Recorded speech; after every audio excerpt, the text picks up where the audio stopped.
दर्यापूर कृषी उत्पन्न बाजार समितीच्या सचिवांच्या कारभाराबाबत वरिष्ठ अधिकाऱ्यांकडे सादर करण्यात आलेल्या तक्रार अर्जात 8 व्यक्तींची नावे व सह्या त्यांच्या संमतीशिवाय वापरण्यात आल्याचा गंभीर आरोप समोर आला आहे। संबंधित व्यक्तींनी सदर तक्रारीशी आपला कोणताही संबंध नसल्याचे स्पष्ट करत दर्यापूरचे उपविभागीय पोलीस अधिकारी एसडीपीओ यांच्याकडे लेखी तक्रार दाखल केली आहे। मिळालेल्या माहितीनुसार 20 जुलै 2026 रोजी कृषी उत्पन्न बाजार समितीच्या सचिवांच्या कारभारासंदर्भात विभागीय सहनिबंधक तसेच इतर वरिष्ठ अधिकाऱ्यांकडे एक तक्रार अर्ज सादर करण्यात आला होता।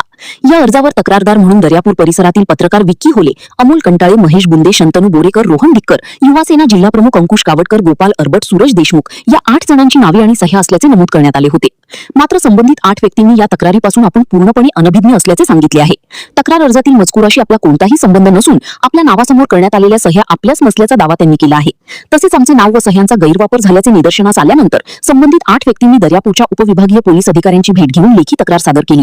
तक्रार अर्जाची सखोल व निष्पक्ष चौकशी करून बनावट सह्या करणाऱ्या व्यक्तीचा शोध घ्यावा, तसेच प्रशासनाची दिशाभूल करण्याच्या प्रकाराची चौकशी करून दोषींवर कायद्यानुसार कारवाई करावी अशी मागणी करण्यात आली आहे। दरम्यान या प्रकरणामुळे दर्यापूरच्या राजकीय, सामाजिक व पत्रकारिता क्षेत्रात चर्चेला उधाण आले असून पोलिसांच्या चौकशीत या कथित बनावट सह्यांचे सत्य काय समोर येते आणि या प्रकरणात कोणावर कारवाई होते याकडे सर्वांचे लक्ष लागले आहे।